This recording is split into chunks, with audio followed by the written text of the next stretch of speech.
GuardianTalkRadio.com and clicking on the podcast tab.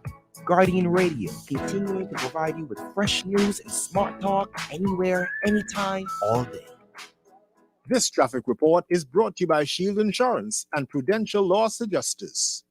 First look at traffic this afternoon, and Wolf Road is slowed down due to the amount of traffic that's moving back and forth there. Not enough to be bumper to bumper, but it is a little bit tight when you get around the Mackey Street there and going into the roundabout there at Marathon Road. The southern routes coming off of Robinson Road, both Blue Hill Road South and East Street South, are just building. They're not quite as hefty as we would expect as yet, with the traffic that flows through there on the dual lanes getting into the roundabouts ahead. However, the intersection of Blue Hill Road and Carmichael Road is already busy. You'll be slowing down, heading over Blue Hill Road, and once you pass Soldier Road, prepare to hit the brakes and slow down and ride your brakes to get through on the Carmichael Road, getting through the traffic light there, either to go along Carmichael Road or to continue south on Blue Hill Road. The intersection of $20 million highway and Tomato Highway just showing minor signs of being busy. Nothing to talk about. Traffic is getting through there quite fine.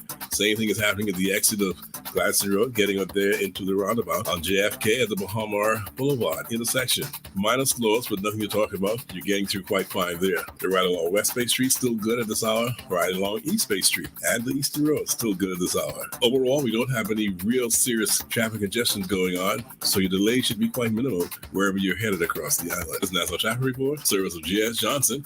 At jsjohnson.com, you're invited to pay your premiums and renew your policies at any of their branch offices, paid your own way. Use online banking or use the local banks. Call J.S. Johnson at 397-2100 for more info.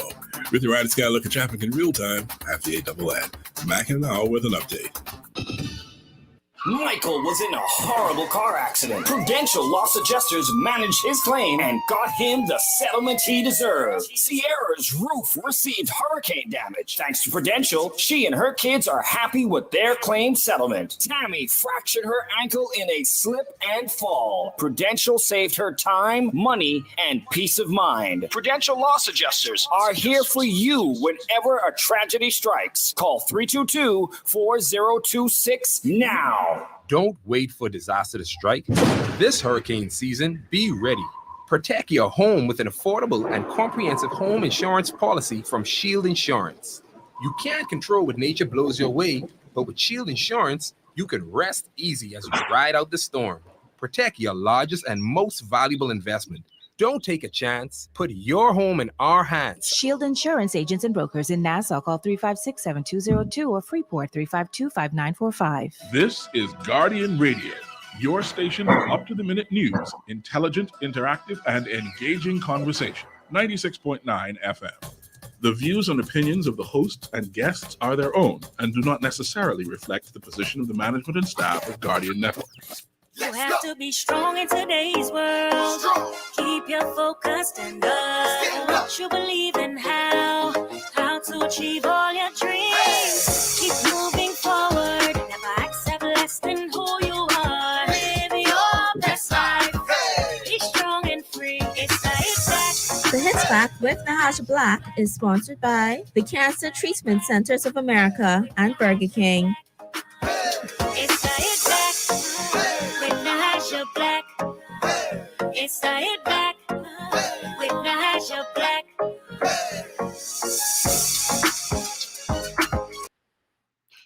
Good evening, Bahamas. How are you?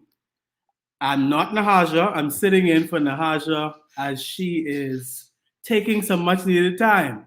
I am Sherwin G, Mr. Global Nightlife, and I am happy to be in your company today. Again, good evening, Bahamas. I am so excited to be here.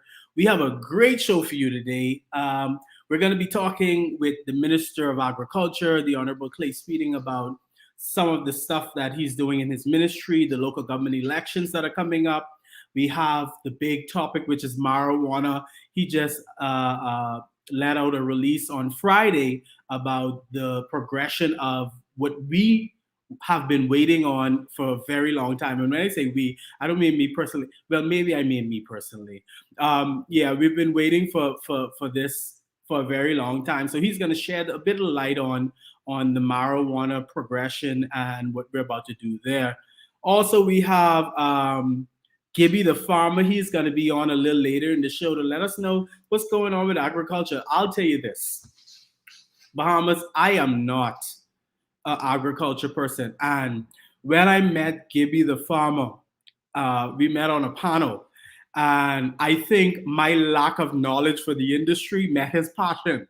And we exchanged words, but we became so close after that because I understood his passion and got to learn a little bit of a bit about the industry. Because like I say, I'm not an agricultural person. That's not something that I've been interested in growing up or whatnot. But it's good to know. It's good information. I've always been into technology, so he'll advise me how my technical expertise can help his farming abilities. He has some technical abilities as well too. But we're going to talk a little bit more about that. But before we we have another guest that will be on with us as well, Mr. Ronaldo Cartwright, who is the founder of Marijuana Bahamas. He's going to talk to us a bit about what they foresee the marijuana industry being here in the Bahamas, his thoughts on what the minister put forward, the timeline, and just his idea of what's going on. It's so good to be alive. Listen, before I get the minister on, I got to talk about this. Dubai.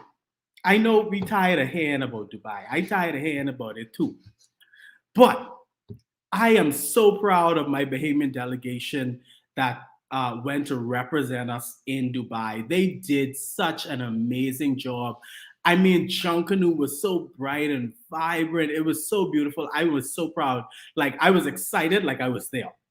And, I'm in Dubai. Me and the minister, we didn't get to go to Dubai. But I felt like I was there because friends were sharing photos and I was just seeing video clips and, people were enjoying themselves. I'm so grateful for the opportunity that those Bahamians got in Dubai. Let's see. We have people are just joining us. Yes. Good evening. Good evening. Good evening. So without further ado, what I'm going to do is bring on the minister, Minister Clay Sweeting, who is the Minister of Agriculture. He's also the MP for Central and South Eleuthera, the beautiful island of freedom where I'm actually hosting from. I'm going to say this and without fear of backlash. Eleuthera is the most beautiful island in the Bahamas. I'm sorry. You just have to come and taste it. We call it the Pineapple City. And the minister, he took a nice sweet pineapple to the House of Parliament because guess what? Everybody got to have a taste. So without further ado, let's welcome the Honorable Clay Sweeting. Hi, Sherwin. Good evening, sir. How are you? I'm great. Thanks for having me. It's a pleasure to have you, sir. I know. I've been seeing a lot of you. I mean, I haven't seen you in person, but I see you working. I see you just doing every other day. I see a post about something that you're doing. Just before we get into what's actually happening, you've been in Parliament for about 4 months. Yeah. Yes, sir. I'm assuming that the honeymoon phase is over. How have you been making it so far? Like, how has it been as a first-time minister as well, in Parliament and taking on the role that you have? Yeah, well, Sherwin, from the day after I was sworn in, we hit the ground running here at the ministry, and we're working real hard to put policies and our blueprint for change and all that in place, and trying to lay the foundation to make it easier and more effective to ensure, my ministry encapsulates a lot of stuff. Some persons will say it's what we do. What do we do here? And then we say we do a lot. Yes. So we're working hard. We got a good team here at the ministry, and we're doing what we can to enhance everything from food security to aquaculture to increase interest in the family islands along with local government. So we've been working. We didn't take no honeymoon. We started working straight off the bat. Yeah, I noticed that. Well, I know you personally, and I've seen a lot of the stuff you've been doing. When I say honeymoon, most people call the honeymoon phase that first 100 days. I don't even think we had that. Well, you've been working. You hit the ground running from you begin. Now, my one of the major things that's happening right now is the local government elections are coming up. Mhm. That's a pretty hot topic. And being on the island, I had a chance to talk with some people about what local government is and what it should be and whatnot. Of course, you know, everybody has their commentary, you Right. know. Yeah. But I want to know from you, like, what is the purpose of local government? What do you foresee and what do you expect as the minister responsible for local government? I mean, you're an islander. You were a local government official as well. So tell me, what are your expectations for that office moving forward? Right. So local government and you know the government's vision for what it could be and should be in the islands is to really enhance the overall structure, to enhance the vision of local government, not just to be a means of paying garbage contracts or facilitating, but to really structure how persons would like to see their communities and their vision for their communities. We over the years we've centralized a lot of the processes that local government used to do, and now a lot of things go to Nassau. So we want to decentralize a lot of the stuff, so that local government could facilitate the ease of doing business and really eliminating a lot of the red tape that Family Islanders experience. You know, I think a part of the issue is also budgetary constraints. So we're looking at means of fixing that problem as well. All right, I saw a video. Like I say, I'm so impressed with some of the work I've been seeing come out. I saw a video recently. I think that the Ministry of Agriculture produced. It's good food or something like that. I think good to grow. Good to grow. Yeah. Well, I know it's something, but eating too. Yeah, and one of your mottos was refocus and restructuring, and that was powerful to me. And I think you had mentioned there was some 600 plus local government candidates. 617. 617. Is that a full slate of candidates, or No, we're more expected? No, we do have some areas have a much larger number than the full slate. Some districts have the exact number of council members, and then some, you know, we did not give enough persons who nominated to create the full council. So it varies throughout the country. All right. Even on Eleuthero, you know, Harbor Island has 16 nominees, and then we have some areas that don't have enough. Wow. So what happens in an area where not enough persons offer themselves for the positions? Right. So in those areas, the minister would appoint persons to fill out a full board. Okay, so the minister would put persons in place to fill that position. All right. And in that video, you talked also about amending legislation and eliminating the red tape. Yeah. Now, you know, people talk. You know, the purpose of local government was to be the decision maker for settlements. Do you find that that's going to be an easy task, changing the old way that people did things into this new way of thinking? I mean, I see the transition happening. I see things are improving. Right. But do you think it would be hindered by, you know, they say you can't teach old dog new tricks? Yeah, but you know, a lot of the things that we're looking to do is how we've done it in the past. So, for example, 5 years ago, you could pass a building plan in Eleuthero for a home that could move forward. Now, if it's over a certain square feet, it has to go to Nassau. Sometimes it takes 8 months. I mean, that's just one example, right? Yeah. So, you know, I mean, you want to empower the local councils to what they've experienced in the past. You know, it's not something new. So you mean if I want to build a big house, I gotta be months to. I mean, that's the formal way of doing things. Yeah, but I hit this jackpot now. You know, I want to be able to build my house. So you're gonna help eliminate.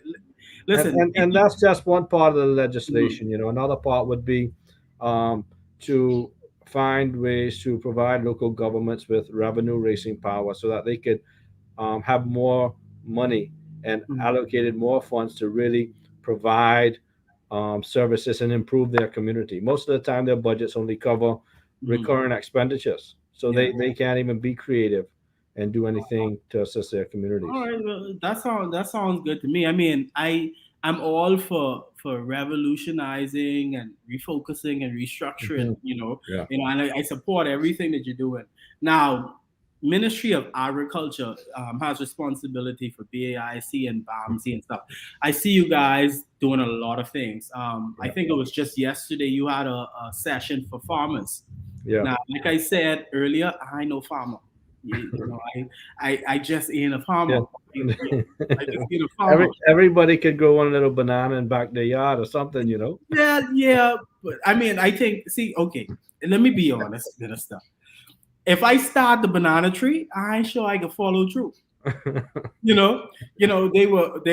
saw, I think it was BIC had backyard farming kits. Yeah. And I think it was a good initiative. But I'm wondering if people have the stickability, to wait for that head of lettuce to grow or the tomato. You gotta plant something that grows quick, like a cucumber. Okay. You could watch a cucumber grow. I think my interest in it because I don't eat veggies. I a meat eater, and I can get a lot of flack for that. I eat a lot of meat. I don't eat veggies at all. Yeah, well, that's part of our ministry too. So yeah. So tell me a little bit about what's going on with agriculture. What you guys have coming up? Yeah. So we're working on plans and initiatives to digitize and transform and bring new technology to the industry.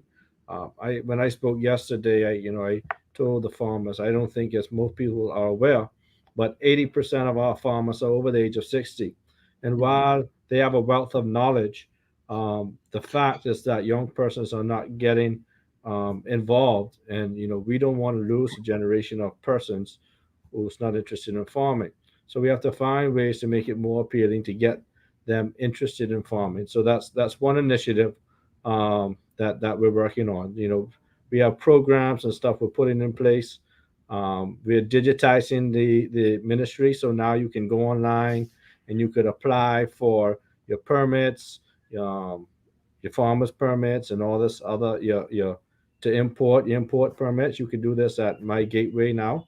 So we're digitizing the ministry as well. So we did that right away. So we have a lot of programs we're putting in place.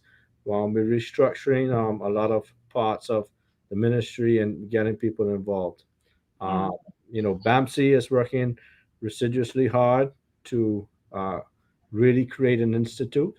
We're looking at putting legislation together fairly quickly to get that to properly function as what it's supposed to.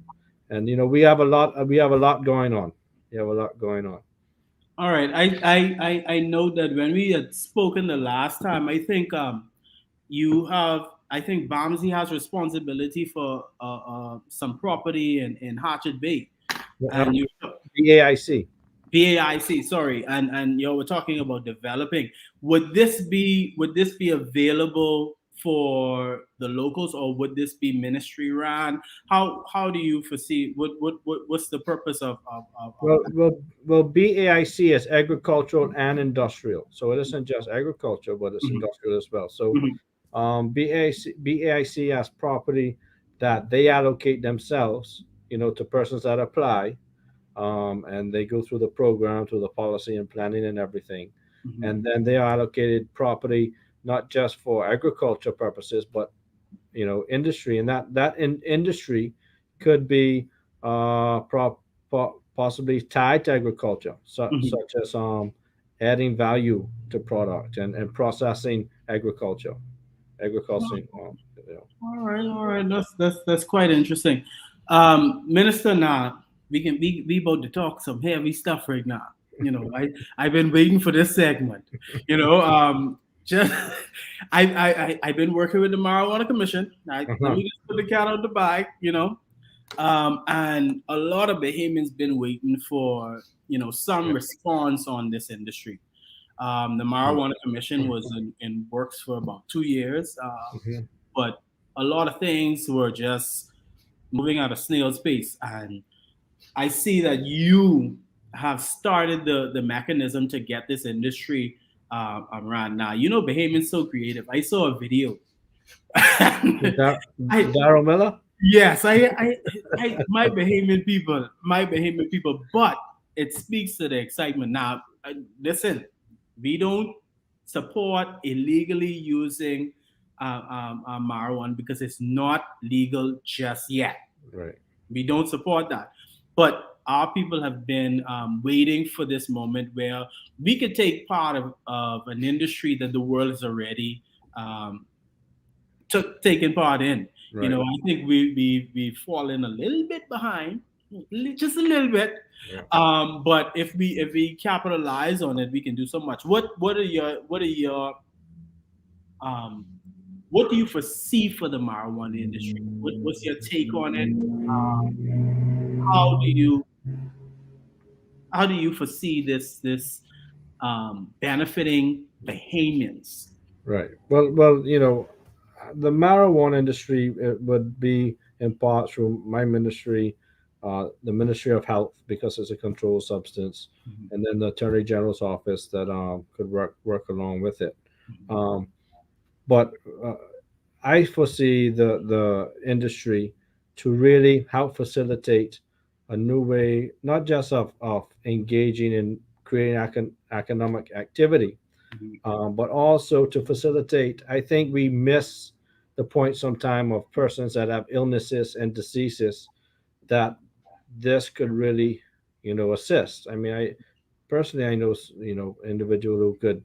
This is the only thing that would assist them once they get in the age of 14, 15 to help cope with what they have. And I think sometimes we miss that. That when we speak about industries, we speak about economic impact sometimes, but we also need to speak how this could facilitate changing the lives of Bahamians on a medicinal level. I mean, sometimes some people just think about it of alleviating some stress, right? But it's actually persons that have, cancer and other things that is proven to really assist them. Working on the commission, a big part of what we were pushing for was education, because a lot of people just believe that marijuana, you just smoke it. It's just about smoking it. A lot of people don't smoke it. Some people drink it. Some people eat it. I don't know about none of that. Well, I'm just saying, some people I know, they smoke it or they drink it, and some people use it. A lot of people use it for medicinal purposes. I know personally of persons who abroad who may have needed some assistance to cope with whatever it is that they're dealing with, and this was a way that they cope. And I just feel like we a little behind, but I'm glad that the mechanism has started. And I look forward to it. What we're going to do is we're going to take a break. And then when we come back, Deon Gibson, Gibby the farmer, that's what they call him. He's going to join us. And we're going to talk a little bit more about tying this industry and agriculture, because he's big on and I don't want to say nothing wrong because he's very passionate.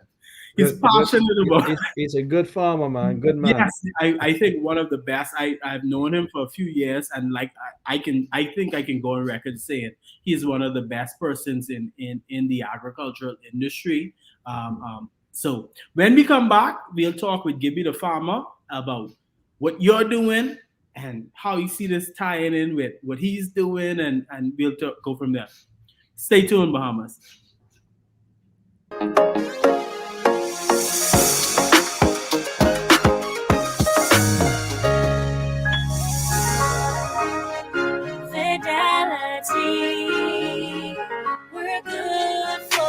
We know how important collecting your money can be to the success of your business.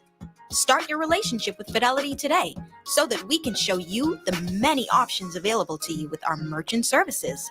From click and pay options online to merchant terminals and e-commerce options. We're here to help your business succeed. For more details, speak to one of our business development officers at 356-7764 in Nassau or 352-6676 in Freeport. Visit our website at fidelitygroup.com or visit any of our branches. We're good for you.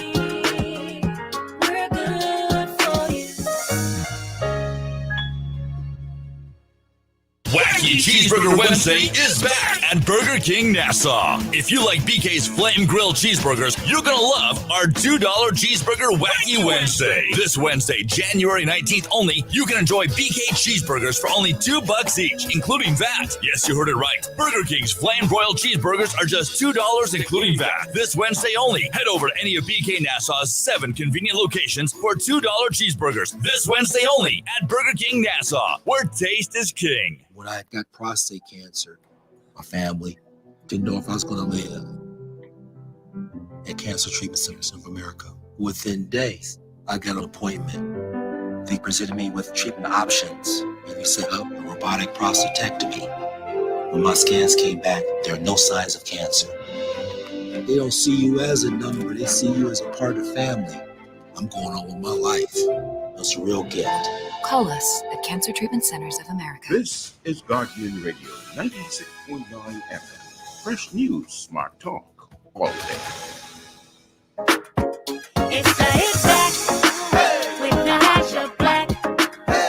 It's the Hit Back with Nahaja Black. It's the Hit Back with Nahaja Black. It's the Hit Back with Nahaja Black. And we're back. We're back. Thank you for staying with us. For those who are just tuning in, this is not Nahaja Black. I am guest hosting for her. I am Sherwin G, Mr. Global Nightlife. And today we're talking with experts on agriculture, marijuana, local government. So we have with us the Honorable Clay Speeding, who is the MP for Central and South Eleuthera, and also the Minister of Agriculture, Marine Resources, and Family Island Affairs. Now, he spoke about local government and what agriculture was doing in our first segment, and we briefly touched on marijuana. But what I want to do is, I'm going to, like I told you in the beginning, Gibby the farmer is very passionate people. Now, me and him, we have our strong beliefs, you know. So I will take my lack of knowledge for the industry, and I will sit small and listen to what he has to say about this developing. I'll say developing because agriculture in the past few months has been at the forefront. All I've been hearing and seeing is growing and eating and food sustainability and all of these things. And I want to know more because, like I say, I'm a veggie eater, and I need to know. I learned that agriculture, food sustainability, they talk about healthy foods. You know, I like to eat fatty food. You know, I want to know if bamboo included in that. But anyway, we're gonna introduce Deon Gibby, the farmer. Welcome to the show. Thank you very much for having me, Sherwin, and good to see you. Good to be with you, Minister. No problem. Good to have you. So, Gibby, I know you was listening, you were tuning in. Now, tell me, first off, what do you think about this marijuana thing? You know, I have long been a proponent of the legalization and the cultivation of marijuana in the Bahamas. I think quite frankly we're behind the ball. I saw where I believe it was St. Vincent and the Grenadines just started exporting internationally, and they actually have been touted to have the best high grade in the Caribbean. You know, and so when you think about things like that, more and more countries coming on stream, we're still in developing the framework.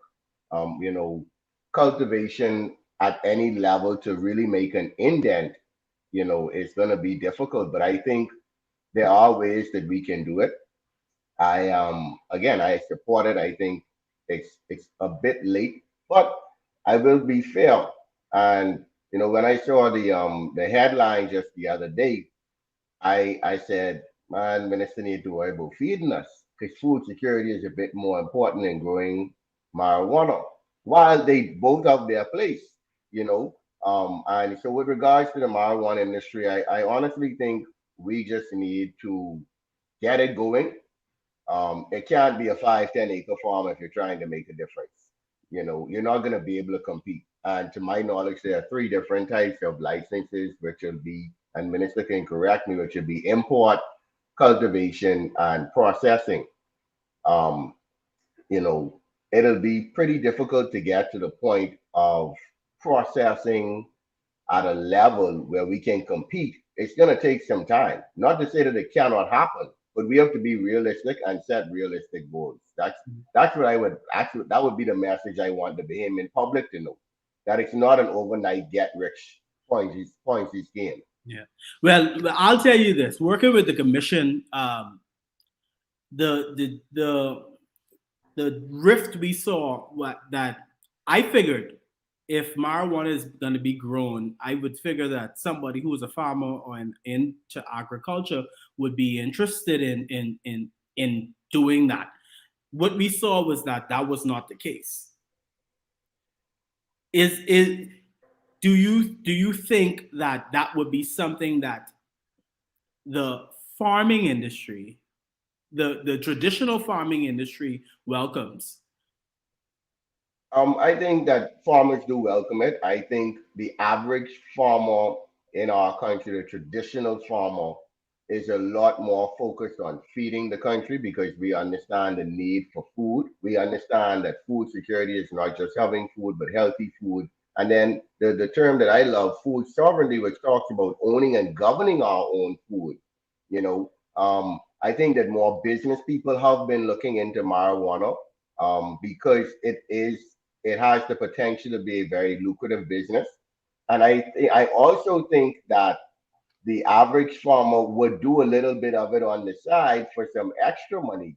Now, I cannot speak for everyone. I've had persons coming at me from it, was first mentioned, about 10 plus years ago. And I think that there's a place for it. The average farmer, look at the age group that the minister said our average farmer falls into. Yeah. The average farmer is about 60 years old. The average 60-year-old ain't smoking no weed. Let's just be plain about it. But like we say, and also, no, but also, I have a mother who is ill, who refuses to use any marijuana-based product except for a CBD cream. So that older generation, which the average farmer is much older than my mother, they are not interested. They have such a negative outlook on it. Okay, very few of them would use it, and I think that's where the education that the commission spoke about comes in. Yeah, I just going to say it's about education, because even using the word weed has a bad connotation, and the word marijuana, everybody, they branded it to be such a bad thing, and to get people to think that over, it goes with education. Now the minister, I've seen the minister that was doing work about food sustainability, and I saw he was touring some fixture that was in place or coming on stream to help with starting the security of food sustainability. Now, what is the Ministry of Agriculture minister doing in regards to the process of actual food sustainability? So I understand the point what Geppi's making, but we've been working on both fronts. We have a good team to ensure that food security is paramount. Over the past 2 years during the pandemic, I think all of us is realized that food security is more important now than ever. When we've seen the shortages of food worldwide, not just in this country. So we're working along with the farmers to give them incentives and putting a program in place with things such as soil testing. We have farmers in some areas that can grow one product better than the other in the farm that they're using. So soil testing is very important, and access to a lot of these services. So in the Family Islands, a lot of times persons don't have access to feed don't have access to fertilizer, don't have access to seeds. So we're working along with BAIC to transform these packing houses from packing houses to really service facilities where where farmers in the family islands will have access to all the supplies that they need to properly farm, and then it will serve as a facility where you can also sell your product. Um, I think a lot of times farmers don't, and especially in the family islands, don't feel like they have a full shake at the tree because they're not able to get access to a lot of the things that you can get in Nassau. So we're working along with that. We're working along with stakeholders um, to ensure that they are able they purchase products locally, and to really educate persons that you need to not just you need to grow what you eat and eat what you grow. I think it's very important to do that nationwide, and we also want to show persons that farming can be a business. So we're creating a department of agribusiness that will help facilitate this. So it'll be a new department in the ministry that can show persons that, look, this could be a lucrative business. It's not just something that you just have to do because you enjoy it, but something that you can do to create a new stream of income for your family. And you could really be successful. There's many persons across the world that's done it. So I don't see, Bahamians are smart people. They are intuitive. They are innovative. So I don't see why we can't do it as well. For those who want to chime in, you can text 422-4796. You can text 422-4796. Give us your feedback and we'll read it on air about agriculture, marijuana, local government. We have in studio the Honorable Clay Sweeting, the MP for Central and South Eleuthera, and Minister of Agriculture, Marine Resources, and Family Island Affairs, and also guest host Deon Gibson, Gibby the farmer. Like I say, he is one of the leading I wonder if that's a word. Agriculturist. That's a word? Yeah, agriculturalist. Yeah. See? That's a I word. smart. I love smart, I love smart. But yeah, he's shown himself to be one of those persons. He's really helped me understand what agriculture is. Coming from the city, when I moved to Eleuthera, I'm used to fast food and eating a bunch of meat and whatnot. Now, he get me to eat cauliflower. I think that's good enough. I do show up and move into the other things just yet, but he has helped me, start the process of farm to table, and I think that's what he calls it, farm to table, getting your food from the farm. And he posted something the other day, and I was supposed to ask him what it is, eating what he grow. It looked good, but we'll see. We'll take another commercial break. When we come back, me and Gibby the farmer, we can talk more about what's actually happening with the youth farming generation, how we see taking this industry to the next level, what we could do. I'm the technical person, he's the agriculture person, how we can mesh these things together, because the culture of the Bahamas is changing. I see the tides changing. We're developing. I want to say that the administration that's currently leading us seems to be open to ideas and listening. So we looking at some good stuff, in the conversation. If I might, before the minister goes, Sherwin, I just like to commend him, because from day one, I've seen him, I've spoken on various occasions. He has come out to the farmers market on the off time in Eleuthera. He came to the farmers market that I host over here, and the meeting that he held along with the agencies under his purview yesterday for all the farmers. I'll let you all know there was over 300 farmers from around the country on that. So, Minister, kudos to you and your team. I continue to hold your feet to the fire, but Thank you. Collectively we will. I think we can get it done. It's a good team we got, Sherwin. Yeah, like I say, they've been doing an excellent job. I mean, the minister, and y'all could call me a fanboy or whatever you want to call it. But I've seen the minister working. I mean, constantly on the ground doing things. I follow a lot of what he's been doing. Recently, he was in Eleuthera with the Minister of Housing, checking out some things, and they were also looking at some of the agricultural aspects, the parking houses, and what they can do with the land there in Hatchet Bay and whatnot. And what I'm saying is I'm super excited, and we just need to educate our young people, especially on agriculture, because I'll say agriculture sounds boring. For me, it sounds boring. You understand? So we have to find a way where we can get our youth involved to let them know that it's more than just wearing a farmer hat with some boots and getting mud on your pants, So when we come back, we'll talk more about ways in which we can engage people to be a part of the industry, or get them interested again, because like you say, most of the farmers are over 60. Before long, time will tell on their bodies, and if they're gone and we don't have anybody to continue the story, then we would be left in the dust. So when we come back, thank you, Minister, for joining us. Yeah, We appreciate thank you, and to Gippy as well. Thank you. Yes.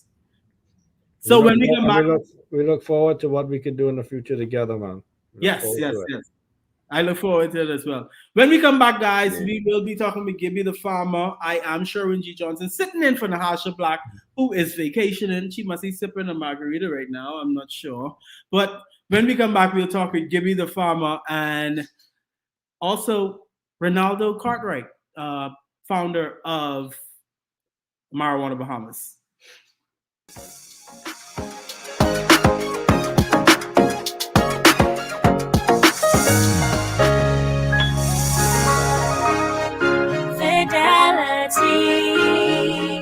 We're good for you. We know how important collecting your money can be to the success of your business.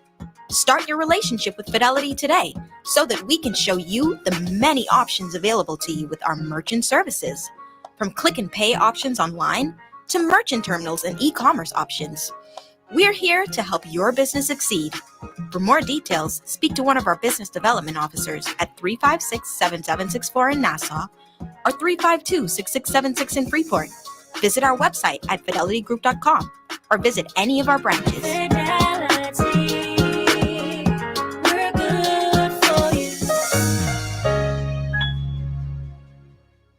Wacky Cheeseburger Wednesday is back at Burger King Nassau. If you like BK's Flame Grilled Cheeseburgers, you're going to love our $2 Cheeseburger Wacky Wednesday. This Wednesday, January 19th only, you can enjoy BK Cheeseburgers for only $2 each, including VAT. Yes, you heard it right. Burger King's Flame Broiled Cheeseburgers are just $2, including VAT. This Wednesday only, head over to any of BK Nassau's 7 convenient locations for $2 cheeseburgers. This Wednesday only at Burger King Nassau, where taste is king. This is Guardian Radio 96.9 FM. Fresh news, smart talk, all day. It's a hit back with Nahaja Black. It's a hit back with Nahaja Black. It's a hit back with Nahaja Black. It's a hit back with Nahaja Black.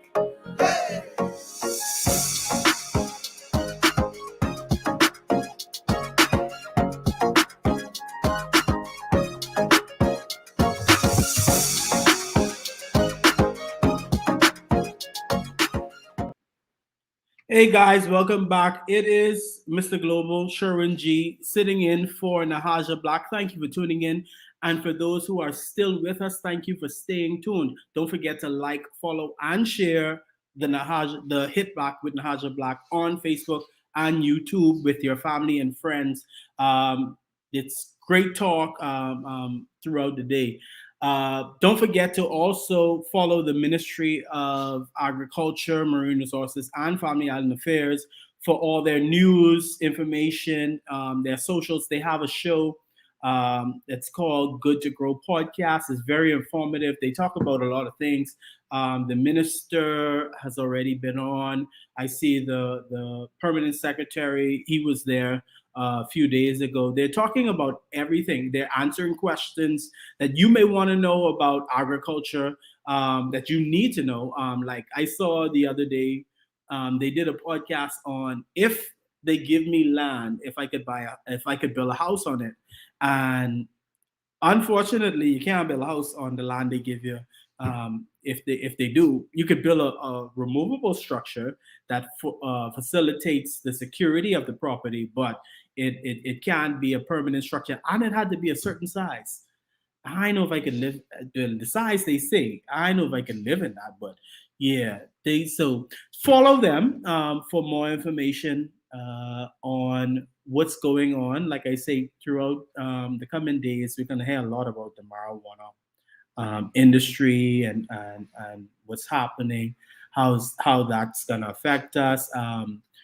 I'm sure they're going to roll out education on the industry, on the plant itself, on the benefits. Of course, there are always pros and cons to everything that we do.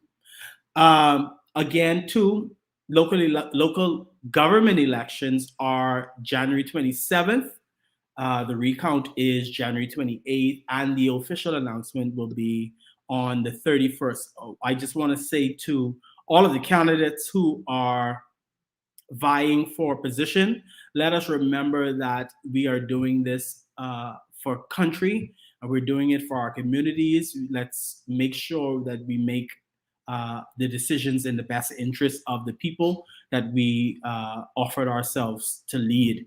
Local government hasn't been as effective in the past, but it's a new day and some things are changing, and we look forward to rebuilding, rebranding, refocusing, restructuring, all of that, and taking this country to a next level. I think my charge comes from seeing so much of the innovation that our colleagues are seeing in Dubai. We can be just that. We can be even greater. Our geographical location just gives us so much more to offer too. So we just have to embrace. We have to become uncomfortable. Most Bahamians don't like that. Y'all don't like to be uncomfortable, but in order to grow, sometimes discomfort happens. And if we allow just some discomfort, we can see the benefits. There's no reward without risk. There's none. You have to take a risk. Even if you know the end result, you have to take the risk. So I just want to encourage you that you do what's in the best interests of the people that you choose to lead, wherever you may be, whatever island you may be on. Everything, every settlement has its own culture, and you should know what that is, and you should make sure, and I can't stress this enough, make sure it's in the best interest of the people. Once again, thank you to the minister for being on, Honorable Clay Sweeting. He's been doing an awesome job, and I can't say it enough. My co-host, who will be back with us right after the news break, he joined me in just congratulating the minister, because he's done an exceptional job with trying to make things happen, moving things forward, especially because he comes from that background, and it is not like somebody who have a background in something. He's been in fishing, he's been in farming, he's been in local government, so he knows the ins and outs, he knows the challenges, and he knows what needs to be done. And thank you to his leader for allowing him the opportunity to put his best foot forward. Not much persons have leaders. We a lot of persons have bosses. Bosses, they tell you what to do, but leaders actually let you, do things and help them to shine. So congratulations to the entire team there, especially at Ministry of Agriculture, who's doing an awesome job. We're going to take a break. After the news, we're going to have Deon Gibby, the farmer, back with us to talk about the young people and agriculture. And when I say young people, I mean me too. Don't mind the gray. I young too. but he gonna need to convince me how to get involved in agriculture, because we gonna need to feed ourselves. The way the world's going, we can't eat meat every day, or it ain't gonna be enough to sustain us for every day. So when we come back, he'll help us kind of guide us on how we could start the process of understanding this industry, because you won't get it all in this 1 hour segment. So thank you for staying tuned. Right after the break, we'll have Gibby the Farmer.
This is Guardian Radio, 96.9 FM, Nassau, Bahamas.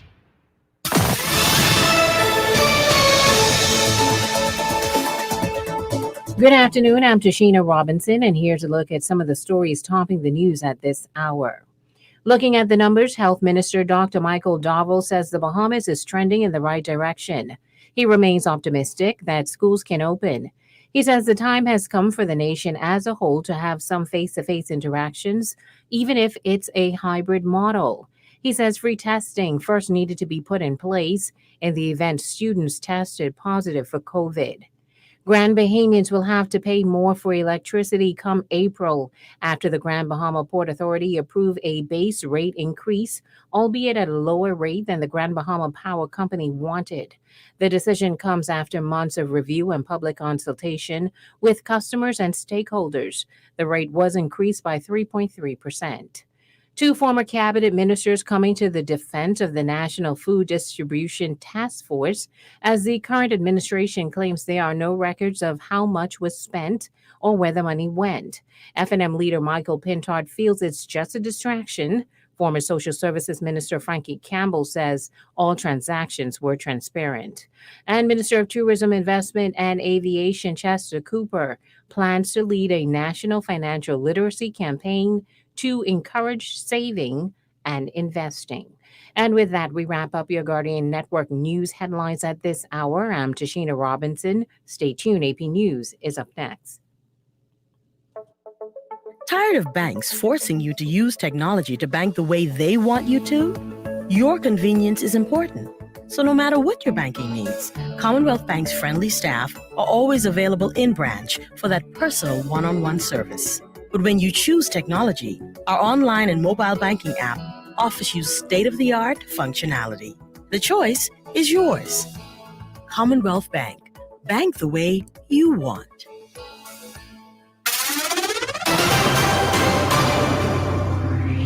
Voting rights. I'm Tim McGuire with an AP News Minute. The Senate debate over a voting rights bill is underway.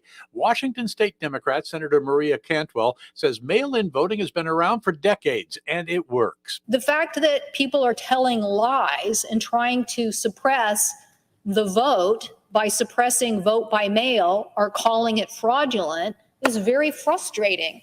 It's very frustrating, and it's one of the reasons we should come together in a bipartisan way and support vote by mail. The bill is likely to fail since President Biden and fellow Democrats need 60 votes to break the Republican filibuster. The effort to bypass the filibuster has been stymied by two Democratic senators, West Virginia's Joe Manchin and Senator Kyrsten Sinema of Arizona. University of Alabama football coach Nick Saban and NBA legend Jerry West are among a group of prominent West Virginians writing Manchin, asking him to support the effort to pass the bill. I'm Tim McGuire.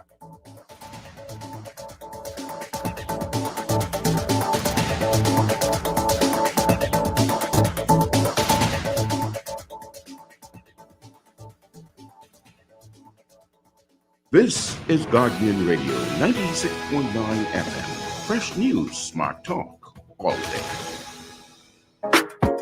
It's the Hit Back with Nahaja Black.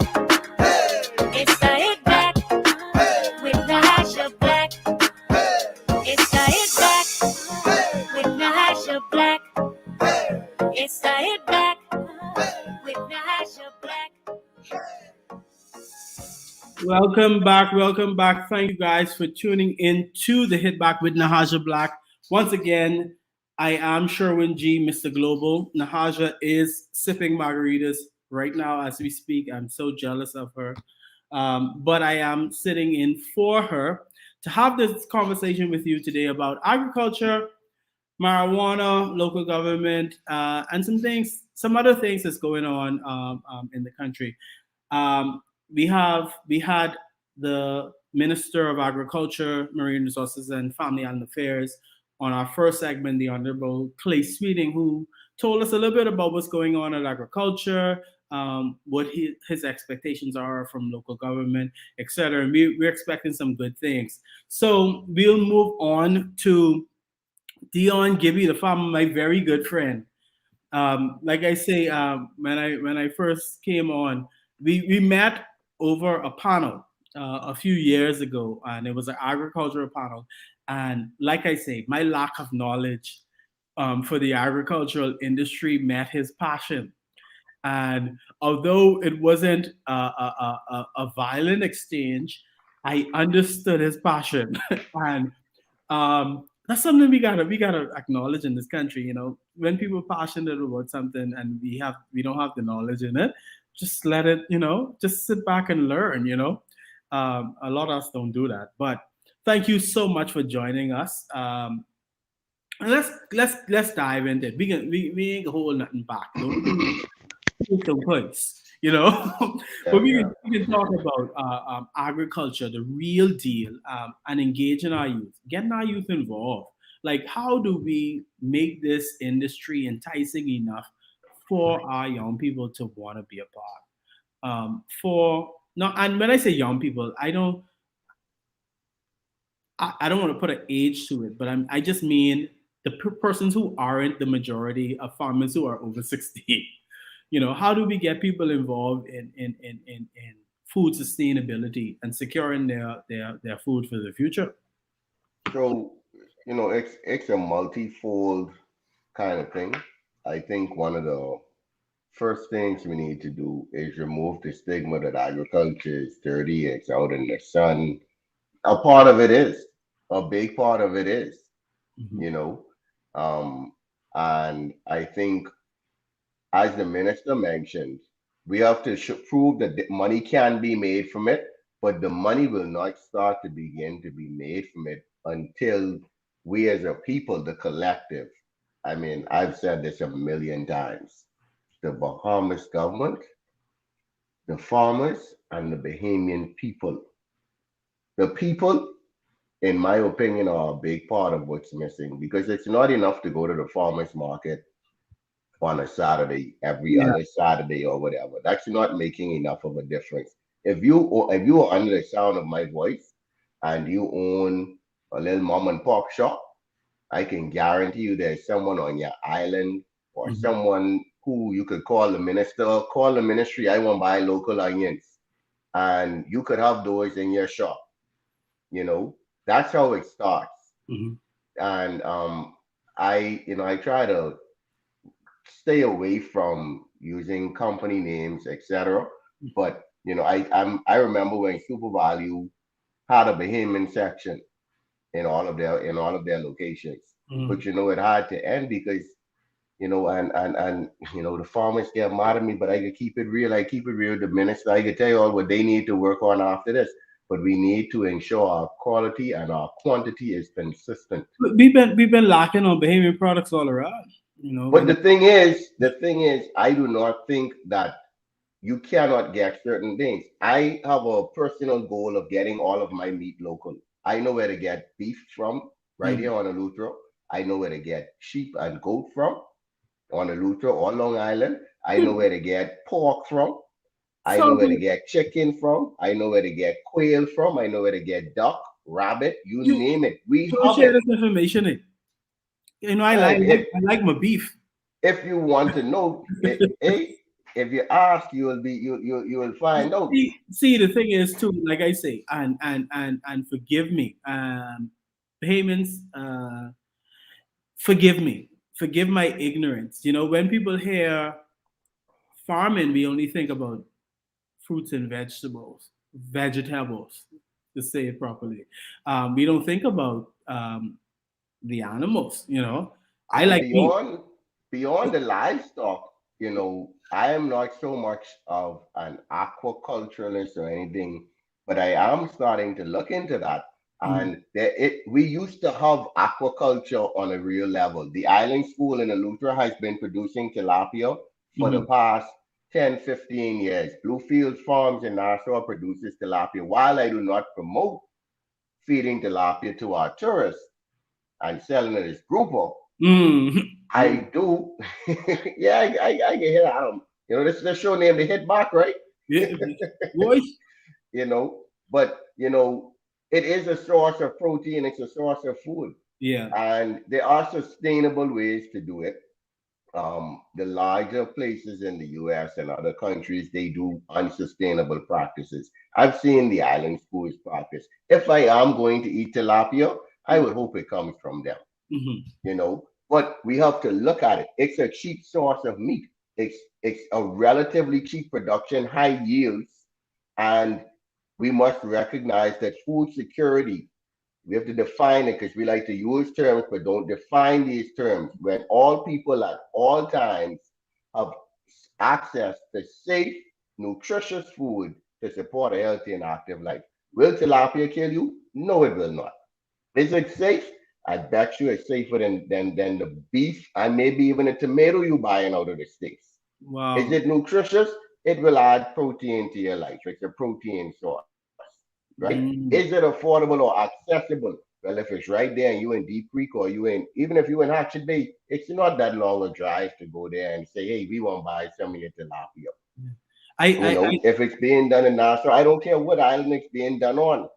We have to acknowledge what is here and how do we make it greater and show these examples to the young people who all they want is secure the bag.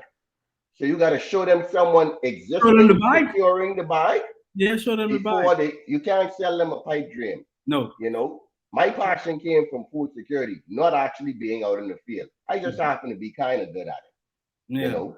I don't think I'm the greatest. I honestly don't. I have passion, and where I lack, my passion pushes my purpose, and that's what I try to do. All right. I was doing a little research before the show on food security and stuff like that, and these words scare me. Healthy and nutritious and stuff like, man, the kind of eating I used to. You understand? So, you're telling me that even with the meats I eat, I can be involved in locally securing those things. Supporting local agriculture, which in turn is your individual food security. We all have an individual food security, and then it goes to your family, and then it goes to the national food security. And I want to touch on some of these comments because this comment especially, and I intentionally I really want to touch on that one, and it's attack on individuals because I went through the process of applying for land. Yeah, your meetings, me and the minister is buddy. I met the minister when he came in. We have known of each other for a long time. but I am not a friend of his. I mean, we cool now, we're cordial. Let me not make it sound like we enemies, but this is by no means political or anything. As a matter of fact, it was under the last administration when I applied for land, and I got land on 2 different islands. I was living in Abaco at the time, and I applied for land there, and it took me 6 months to get my land. I do not know why it takes some people so long. I never made a phone call to anyone to assist me in getting land. And so I am extremely baffled as to why it is so difficult. And that is a question for the minister, the chairman of the AIC, actually, the to minister answer. he actually answered some of that. He did yesterday. Yeah, they are making land available to Bahamians for these specific industries, agriculture and industrial purposes. So he did mention it, and you could follow his social media, Bahamas Ministry of Agriculture, or his personal page for that information. I don't want to quote him wrong, but I know I saw something where they said that they would be allowing access to land to Bahamians for certain for specific roles. And that's my point, that there is land available. The process is the problem. But he talked about the red tape and the process too. So and then people speak about access to funding. I've applied for funding, and I kind of backtracked on it for more personal reasons more than anything else. But there is funding available, and a lot of it is loans and not grants. See, we want people to give us money. And, I don't think that that's how it should be done. There has to be some accountability, some skin in the game. Most of the older farmers, they didn't get much from the government other than land and maybe, some boxes and stuff. And not to say that they did not get, but, we have to put some skin in the game. Yes, we are encouraging it. Yes, agriculture is subsidized worldwide, but go and look at those subsidies. The U.S. pays their farmers not to produce because their farmers are producing too much. Yeah. Our farmers are saying we need money to produce more, but it's only and I really try to tread. I try to stay neutral because I'm on everybody's side. I want to see this industry grow and boom for everyone. Yeah. I could walk outside where I am right now and go pick about 10 different crops and go harvest some eggs, and I got a meal. I don't know how many other people can do that. Okay. And that's what we need to work towards, where someone could drive down the road and say, hey, I need some eggs or whatever it may be. Okay. And so I hear that. You think because we're growing as a country. And that sounds that maybe I'm taking it too shallow. It sounds really islandy to drive down and just get eggs. But when I think when I was living in Nassau, I had birds in my mother's backyard in the White Grove and a vegetable garden. I wanted to eat. No, what I'm saying is we talking about. I'm talking about this industry on a bigger scale. I'm not talking about just our neighborhood. I'm talking on a bigger scale. Are we positioned to take this to where we actually need it to be for true food sustainability in this country? So let's go back about 50 years ago. You know what happened 50 years ago? No, I wasn't born. Me neither. But there's just 3 books in there, elders who feature sit out to learn. We exported food as far as the UK. Pineapples, tomatoes, onions, sweet pepper, potato, you name it. Okay. See, this is to return somewhere, you have to acknowledge what went wrong. And I'm not going to go down that road because it's a very political road for the most part. And I don't want to go down that road. And those are some of the things that I have mentioned to the minister in our private meetings, in a private setting. But the thing is, we have to now rectify that. One thing, and this is a suggestion that I've given this to someone in the ministry as recent as today, and I'm going to say it publicly. We have to look at our farmers. A big problem, I think, we have not even 5,000 farmers. I think maybe about 3,000 registered farmers in the entire country. That's roughly 10%. No, 1%. Just about 1% trying to feed all of us. So we can see where there's a disparity there, right? And then other than that, of that 1%, 85% of that 1% trying to grow 20 different crops on a 5-acre or less piece of land.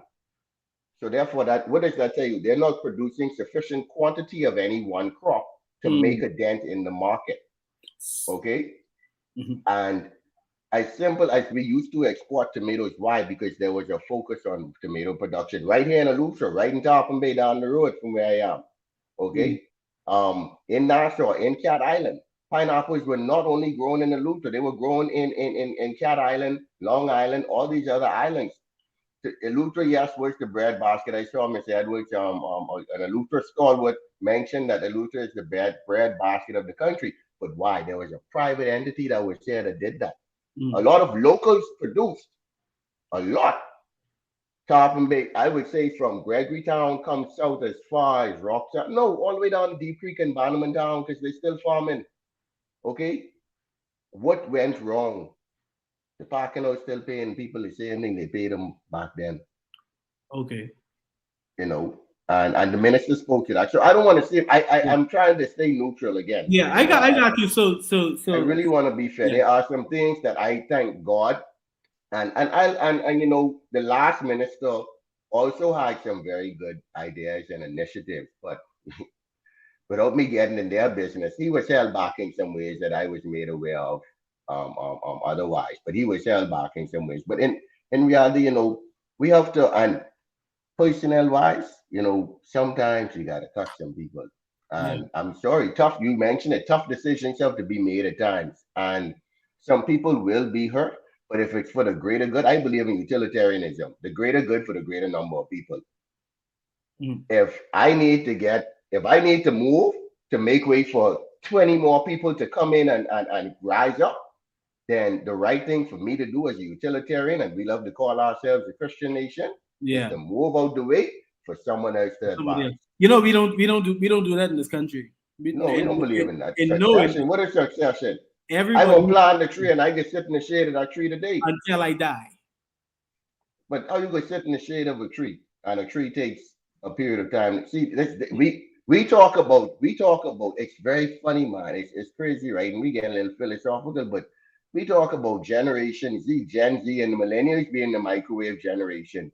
But there's an older generation that has held all of us back. And like I said, they're not preparing for tomorrow. There's no succession, and that's what we need. And I see the comments popping up. And the thing is, a lot of these things, there are items in there. Why are we? I just want to say, and I can throw a shameless plug for my two friends, because if I don't, they can rag me. But Grow Bahamas, the first FDA approved food lab in the Bahamas. The food that can be processed in that lab can be shipped anywhere in the world through FDA approval. These young ladies already have the approval. And that's here in the Bahamas. That's in the Bahamas. Wow. All right.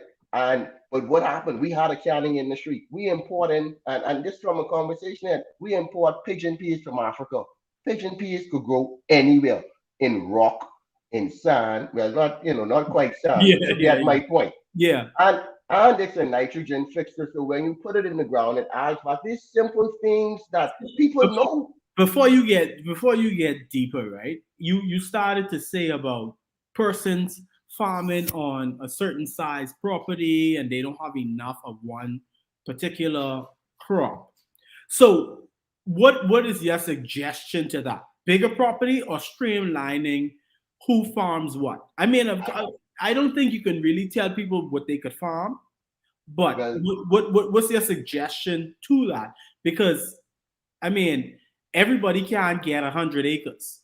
So that's the only free thing I get into the government right now, right? This is how I see it. And like I said, I already spoke to someone this morning about it. But you find the farmers who are growing a number of crops, they're growing well. Okay, you are growing well. And I don't care how much land you have. If you're doing good on 1 acre of land and you become a part of that group, let's say, they are, because they can sound like I work for them, that they will select a group of 50 or 100 farmers, right? They identify them whether they do eggs, they do chickens for meat, they do and a combination of no more than 3 items. Okay, no more than 3, because I don't believe in monocultures. I don't think that any farm should be a single produce one single crop or one single element. Yes. Okay. But so any 3 crops, whether it be, let's say someone is gonna do beef. I'm gonna give an example without calling the name. We have a farmer right in Rock Sound doing beef, citrus fruits, and mutton. Right? He is producing. Could he do more? Yes, he could. I think that he is doing a pretty good job. I haven't been on his farm in a while, but it could be greater. So we take someone like that who has a pretty focused thing. How can we? His citrus is good, but we need more beef because we importing too much steak out of Paraguay and Uruguay and Argentina and wherever else. Yeah. His mutton could ramp up because we bringing in. Do y'all know that the most important meat product in the Bahamas, believe it or not, or the second most, chicken is obviously number 1, but the second most important meat product is rack of lamb from New Zealand and lamb chop from New Zealand. For real? And we got our boys, them down there in Long Island, our boys on every island. I've been to a fella in Crooked Island, I had about 60 head of lamb, head of sheep. Why are we not improving this? And so my suggestion. Excuse my ignorance, but when we talk about importing and exporting meat and stuff like that, conch is obviously a part of that, right? Like yes, so we have marine fisheries, but remember now, although they come under the same ministry, we still separate agricultural goods and marine products. Okay. All right. So seafood would not necessarily, although in my opinion, it all comes under. I mean, it under agriculture. Well, under the ministry, but there's still 2 separate departments. You have the Department of Marine Resources and the Department of Agriculture. Thanks for letting me know. Yeah. But yeah, so I can name several farmers in Andros who are producing sweet peppers on a mass scale, but they also producing other stuff. And just streamlining, man, and the farmers, I mean, they may not like it, man. I ain't for you to like me. I here to let's move forward together. All right. And we select these farmers. And the reason I'm going to select you is because you want a subsidy. I'm going to make you earn your subsidy. These are the parameters, because when you go to the bank and get a loan, the bank is tell you this, that, and that. When you go to get a loan for your car, you get a loan for your for whatever it may be. You have your parameters that you gotta stick to and that you gotta go by. Yes. Yeah. Once again, people, we have Deon Gibby, the farmer, with us live on the Hit Back, talking about agriculture and how we could do a bit more to expand this industry that we really need to take a hold of. I see a lot of excitement about the industry. Like I say, I'm still learning, still getting knowledge about the different aspects, the dimensions, and what agriculture actually means to our future. And it's so important, like the minister said before he left, as well as Deon is saying now, food security is something we really need to be looking at. We're worried about climate change and all these other things. Food sustainability is one of them.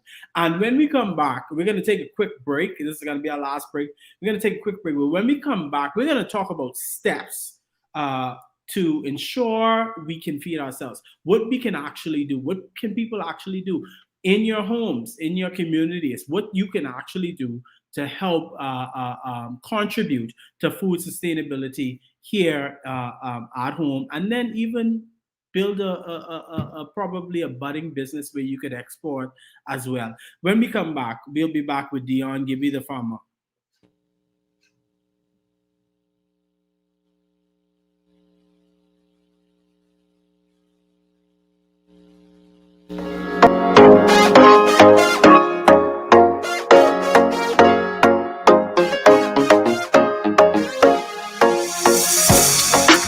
Prostate cancer. My family didn't know if I was going to live.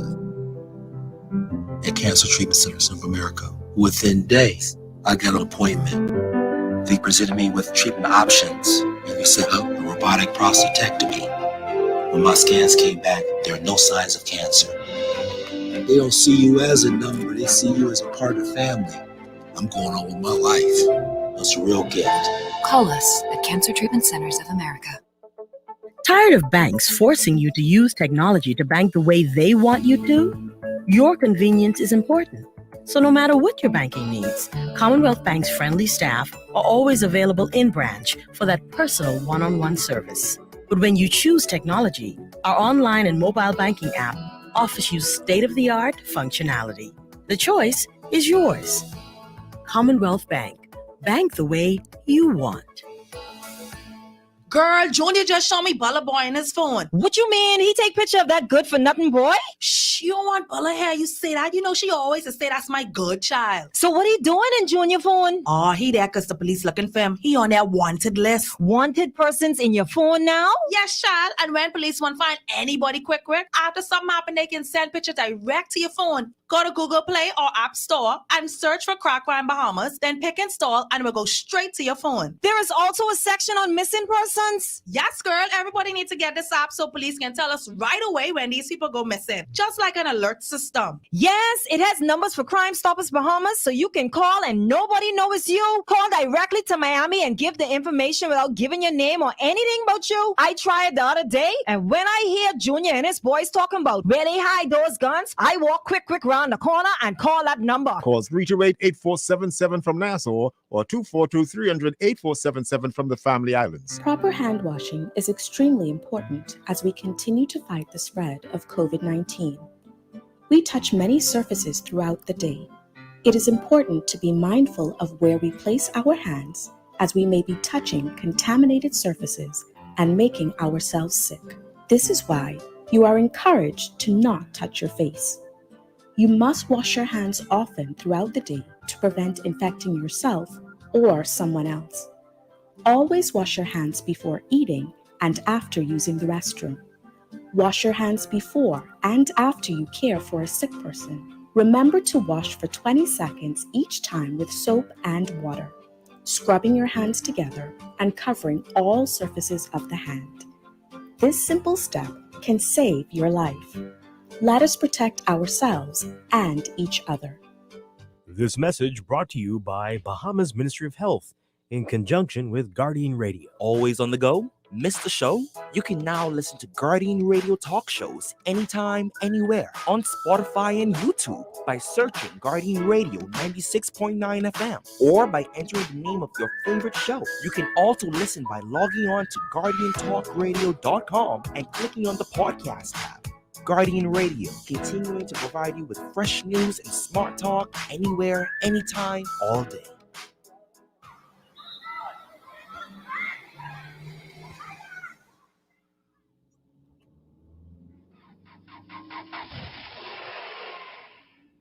Mommy, guess what I did in school today? Hold on, sweetie. Mommy's sending a text. But Mommy, my teacher said that you're not supposed to text and drive. I know what I'm doing. Oh, look, Mommy, the Smith twins. Mommy, watch out! In 2017, approximately 54 people died as a result of traffic accidents. A percentage of these fatalities occurred as a result of texting while driving. Just taking your eyes off the road for 5 seconds can increase your chance of crashing. Remember, even the smallest voice counts.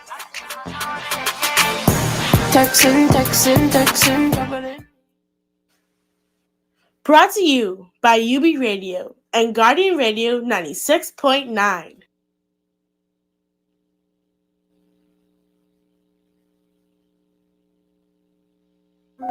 The loss of family members is very isolating, and people who have experienced loss appreciate when others have shared their grief. If you can't be there in person, go to the Nassau Guardian's website online at thenassauguardian.com and visit our obituary link. The Nassau Guardian's interactive obituary link allows you to read the funeral announcement, express condolences, or place photos on the online guest book for 1 full year. Losing a loved one is painful, but that pain isn't the worst thing to happen. Friends, loved ones, colleagues, and neighbors who ignore the loss compound the pain. Should the bereaved family wish to place the obituary and photos on our obituary site, just contact the Guardian's Funeral Industry Partners or the Nassau Guardian. Remember, there isn't one magic right thing to say to someone experiencing loss that will make the loss less painful or easier to bear. The Nassau Guardian's obituary link, available online at thenassauguardian.com.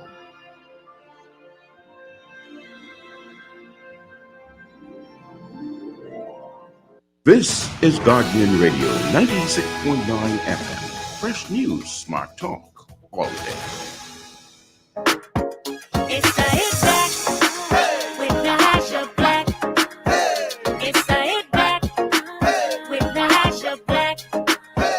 It's the Hit Back with Nahaja Black. Welcome back. This is the Hit Back with Nahaja Black. I am your guest host, Sherwin G, Mr. Global, filling in for the beautiful Nahaja, who should be done with that margarita by now if she's not on another. You know, I am jealous of her, and wherever she is. Yeah, Nahaja. But anyway, joining me is Deon Gibby, the farmer. He was with us for most of the show, along with the Honorable Minister Clay Sweeting, the Minister of Agriculture, who spoke with us briefly about what's going on at the Ministry of Agriculture, what's going on with the local government elections throughout the islands, and big topic, which is marijuana. We didn't touch much on it. The founder of Marijuana Bahamas was supposed to join us, but unfortunately, he won't be able to be with us today to dive a little bit more deeper into the marijuana issue. But on the next show, we'll talk about it. I'm sure in the coming days, marijuana is going to be a very, very big topic. So let's just take on the commentary and see what comes up, and then we can formulate our show and educate people on this much needed development. Mr. Gibby the farmer, my boy. Yeah. So we were talking about engaging people and getting people to want to be a part of this industry, those who are not 60 and above. To be honest, I think in my mind, that's how I think farmers look, like they're 60 and above. But we need to embrace this industry. And like you said, it's budding. So what we're going to talk about now is how do we ensure, or how do we take steps to ensure that we move towards actual food sustainability? Because a lot of people throw it around. A lot of people say it. You hear it a lot. Food sustainability, how do we actually take steps to securing our future? You're muted. I can't hear you. My audience can't hear you. How do we? Okay, Mr. Farmer is having a little technical issues. As soon as he gets that sorted, we'll be back with him. But we were talking about agriculture and food sustainability. When you hear food sustainability, it sounds scary. To me, it sounds scary because, like I say, I'm a meat eater. I like to enjoy. I don't eat veggies. Mr. Farmer, you back with us? No, he's not. He's not back with us yet. But yeah, when you hear food sustainability, you think about just a bunch of veggies, but that also include meat. So that's something I learned, and that's how me and the good farmer we bud in the first place, because my lack of knowledge about what agriculture actually is. Mr. Farmer, yes, sir, and he's back with us.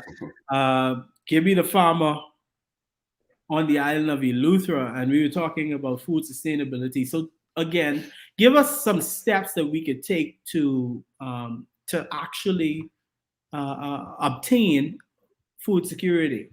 So as I was saying, the devil is trying to be busy, but he can't be what meant to be can always be. But I was saying that as the economists would set out the parameters of what they're trying to accomplish. Mm-hmm. As I said earlier, you have to look at where you are, look at where you were. look at the changes, and then you say this is where we want to go. Agriculture is an applied science. It's probably the most applied science that requires you to study most sciences. So for the young people out there who don't want to dig in dirt, keep in mind I did 2 levels of calculus, 4 levels of chemistry, 2 levels of physics, Man, that already hurt my head. 3 levels of biology, botany. Then you're getting into more specific sciences as you go on. So we as agriculturalists are not necessarily farmers, but farmers know what their objective is and their desired outcome is, what yield they should get from a certain piece of land. As a country, for our food security, we need to acknowledge, go to the Department of Statistics, this is what we're important, this is how much we consume as a nation, right? And when we start to see that import is being reduced, or more of the product is coming from local producers or manufacturers, whether it be a farmer, whether it be, local jellies and jams. I don't think that we should import jellies and jams because all the Bahamian ones I've had are the best in the world. Yes. Okay. And so that's a place to start. We know that we have good jellies and jams that could rival any Smuckers or whatever. Yeah. And the honey too.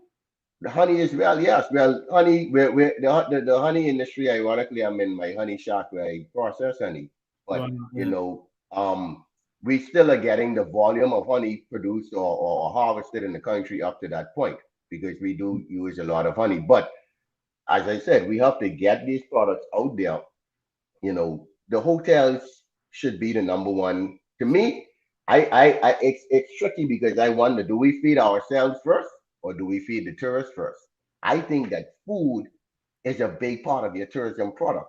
When you go to the United States, hot dog, hamburger, Yeah. You go to Texas, you go to Austin, you want grilled. You go to Louisiana and New Orleans, you want some gumbo and some jambalaya and some Cajun, this and that.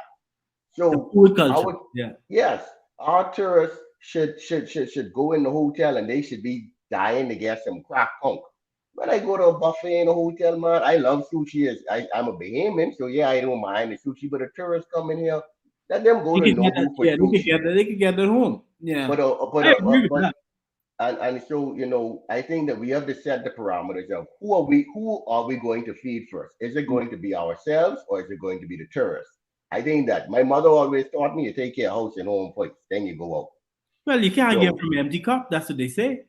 Very true. So we don't solve that question. We can start feeding ourselves first, right? Okay. So now we look at the restaurants and the food stores that the average Bahamian buys from. How many people are buying from the farmer's market? How many people go into the food store? How much tomatoes the food store sell? How much sweet pepper? Blah, blah, blah. You set these parameters. You set your objectives. And that's your starting point.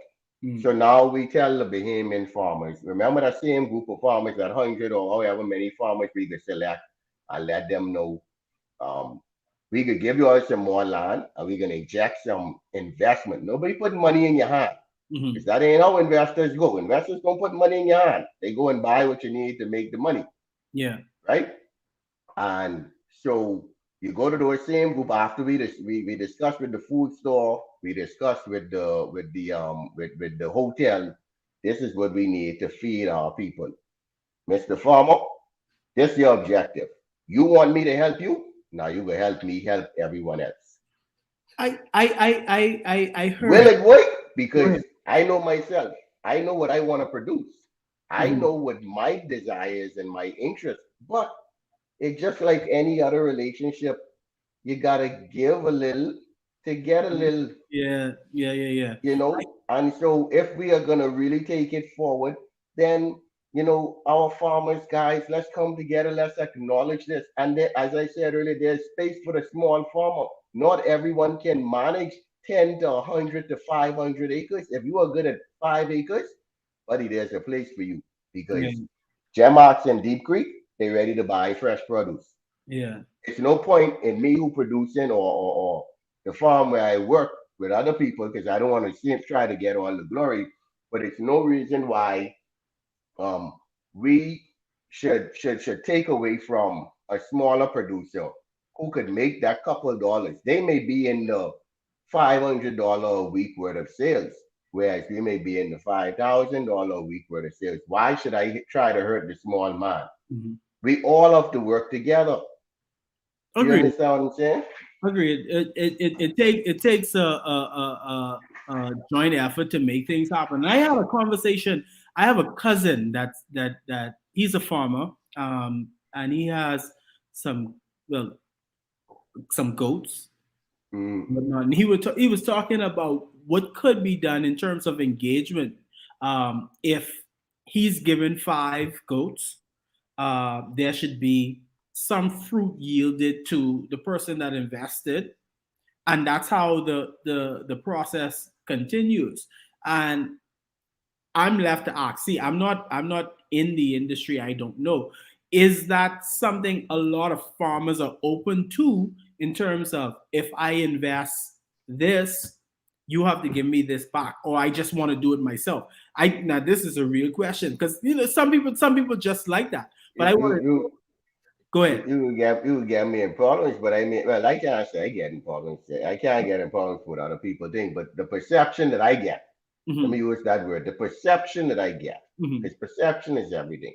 But the way I see it and what I've received from farmers, and I'll give you a little back history on me. When I was in college in Cuba, in university in Cuba, I worked with IECA, who is a partner with the government. I worked with them, and I'm so happy to see that there's now a Cascarilla program. When that's what, 12 years ago, maybe a little more than 12 years ago, I wrote a whole presentation and went down there to Auckland and Crooked Island. I spoke to the cooperatives, etc.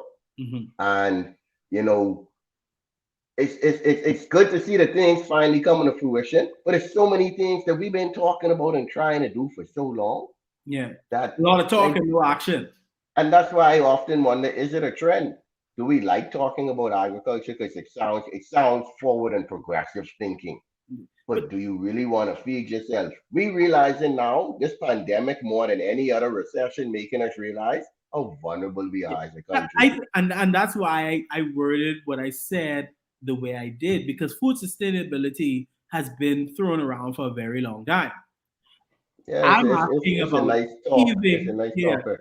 I'm asking about achieving actual food sustainability, and I'm talking about from the small house to even up to industry standard. What do you suggest to the persons listening now who say, I want to contribute to starting my food sustainability? I don't have the property. I don't have much land.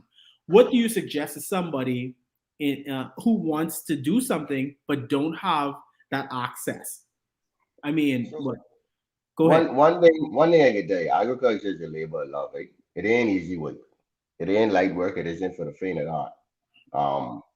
Even if you run in a hydroponic operation, which could be indoor, which could be dirtless, soilless, whatever, there's still going to be a level of heavy lifting. There's going to be a level of knowledge, because you got to deal with different chemical compounds and how to mix them properly and stuff like that.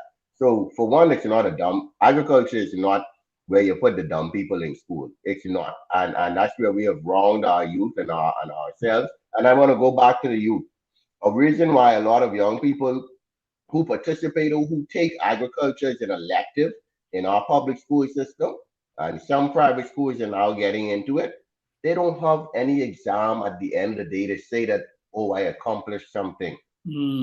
Okay? There's no BJC, no BGCSE for it. I have a copy of the curriculum. To me, it's a pretty solid and well put together curriculum. But at the end of 6 years of secondary education, I don't have nothing to show for it. So that shows me I could get a math, and they might have failed math. Why are we telling people that you need math and English to get a job? But if you pass, I could guarantee you, if you pass agriculture with a C, you could run circles on the book smart person who get an A in literature, because they can tell me about Macbeth and Lord of the Flies. Lord of the Flies, you understand what I said? What we did too is we made agriculture a punishment for a lot of people as well too. And and the crazy sad thing about it is that, and I talking historically, not politically. Cylinder Pinland invested a lot into agriculture. I have lots of older friends who would have been recipients of scholarships. Many of them left because there became some frustrations within the industry. They got their agriculture degrees, made tremendous strides in the country in agriculture when we were still booming. Yeah. And I'm talking again, 40 years ago. We 48. We could be what, 40, we could be 49 this year as a country. Not me, I'm not old, right? But, but the country is 48 years old, and we have gone backwards in agriculture. Okay. And I could keep saying that. It was a point where the number one scholarship that people were getting was to go off to study agriculture. I listened to a lady yesterday who said that her parents college educated 6 children in university abroad off of being farmers in Andros. Yeah. Okay. I've heard it's just like the straw vendor who we look down on, but they have such their job to me is more important than the doctor, because I always tell people, if I eat right, I ain't gotta go to no doctor. Yeah.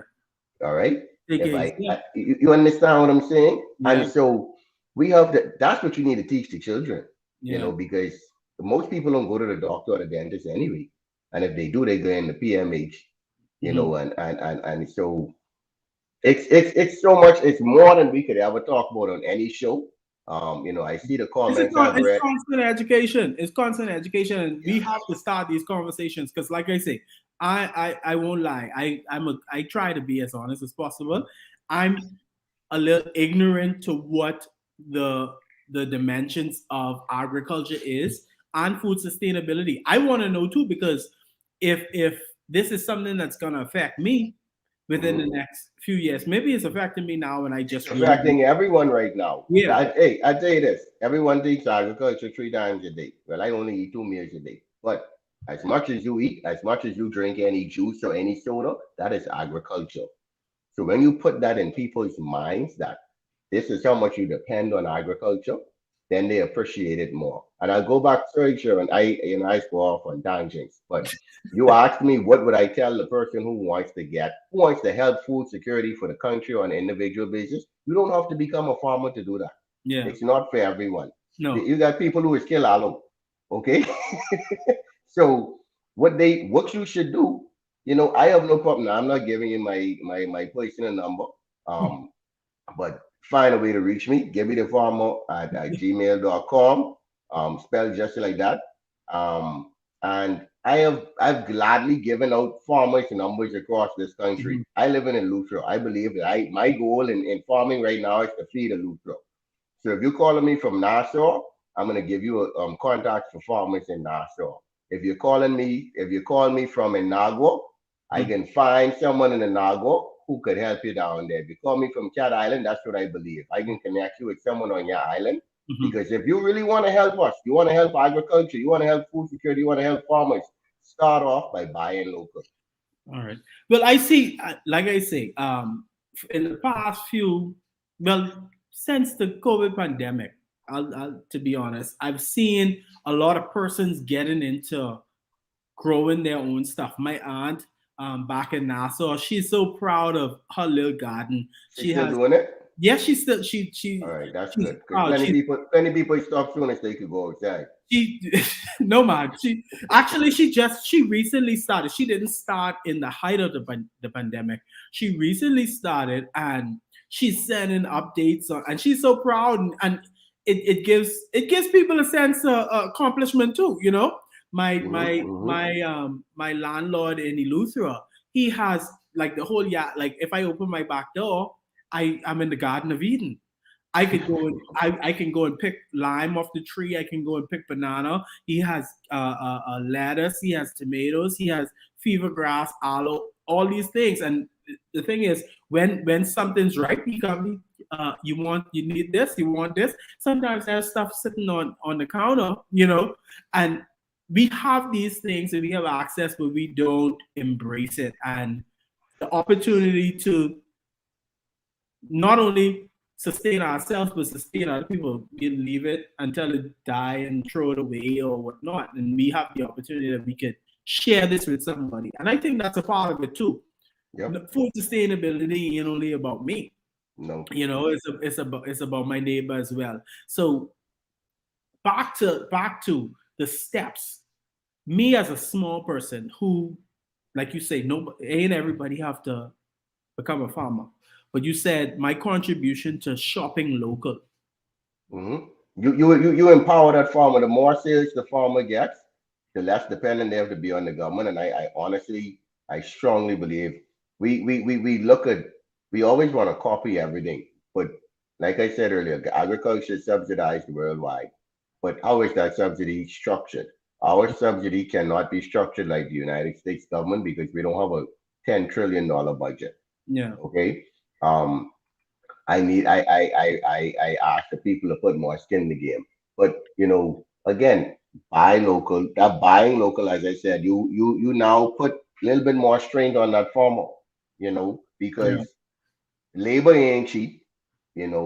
Running a pump isn't cheap. I listened to a lady yesterday from Andres who said gas is almost $7 a gallon in Andres, and it's $12 every time she turn on her pump. And she got to drive. Think about how big Andros Island is, big and long. So she got to drive very far. She got to spend about $15, $20 to go get that $12 worth of gas. Yeah. And then another $12, $15 to put it on, to carry it to the boat and pay for the freight for the boat to get it to someone in Nassau. So we have to realize that the more we support these businesses, because farmers are business people. A farm is a business. Okay, treat it as such. Treat it like Kelly is treated, like Super Value. Okay, and when we treat them like a business that has more to contribute to our lives, because your food is healthier the fresher it is. Yeah. I saw the minister the minister and the ministry released a notice the other day. They increased the percentage that hotels and resorts must purchase locally. Now, the produce and whatnot. What's your take on that? I didn't see a smirk. That's a mandate. That ain't law. Okay? That does not force anybody to do anything. It looks good, and I commend them for putting it out there and saying it again, because they're not the first government to do it. They won't be the last.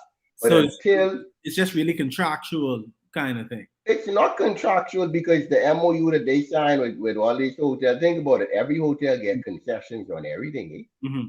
If we being honest with ourselves, the mandate says, and I know that the hotels try to purchase as much as they can locally. I can tell you that for a fact from personal knowledge, because I know some people in purchasing and the chefs, etc. But there is no law that says you have to buy this. No one telling Bamboo Shack that they need to go buy their eggs or they need to go buy their chicken from local farmers, that their onions. Do they want to? Of course they would. I know, because I have went and asked them these questions. Have the other farmers done it, or have they just said, I can't supply Bamboo Shack? Buddy, if you could get one location, you may only be able to supply Soldier Road. Yeah. But you may only, and guess what? If you could supply Soldier Road, go to your next buddy, say, look here, man, they give me one deal for Soldier Road. If you help me, or if you grow a little more, I can help you get Wolf Road. Yeah. You see what I'm saying? We like go gossip. Gossip ought to help each other make money, man. Yes. When we learn to stick together as a people, we worrying about what's going on in Dubai, but you all go home and go check your house and tell me what's wrong in your house. And I being serious, because it's only then when we stop worrying about what other people doing and talking about things and start to build together. Let's work together, man. That's the only way we can grow as a people and as a country, and grow food and grow together. Yeah. Deon Gibby, the farmer. Thank you so much for joining us. We are wrapping up the session. I'll give you like 30 seconds to just give a charge to the Bahamian people about securing themselves, securing food for themselves. I live by a motto, Ubuntu, an old African adage. I am because we are, and I say it everywhere, and I said I will say it till the day that I die. I just said it. We cannot grow until we live with each other. We have to realize that in order for us to move forward, we must go together. What the saying say? You want to go fast, go alone. You want to go far, go together. So we know what we want for agriculture. You know, let's write down our problems. Let's not just bark them out every day, everywhere. Let's write them down. Let's come together. Let's be solution based, and let's work on these things together. Together. That's the only way it's gonna happen. Because I can't do it alone, and no one out there can do it alone. No man is an island, eh? Good. Deon Gibby, the farmer, thank you so much for joining us. It was a pleasure talking to you about this much needed industry that's blooming, that it's getting a lot of traction right now. Hopefully we have a conversation again, because a lot wasn't said, and a lot needs to be said, and the education needs to be had. So I'm sure we'll have this conversation again in the coming weeks about how we can work together and go far. Thank you so much for joining us. Bahamas, thank you for sitting with us on the Hit Back with Nahaja Black. I am guest hosting for Nahaja, who is probably tipsy somewhere. Don't mind me. I'm just joking. I don't even know she's drink. But thank you so much for the opportunity to be in your company this evening, to have this conversation with you. Enjoy yourself. Have a great day. Don't forget to practice the protocols: social distance, sanitize, and something else. You social distance, you sanitize. Stay home. Yeah, stay home. So, good evening, Bahamas, and have a great evening.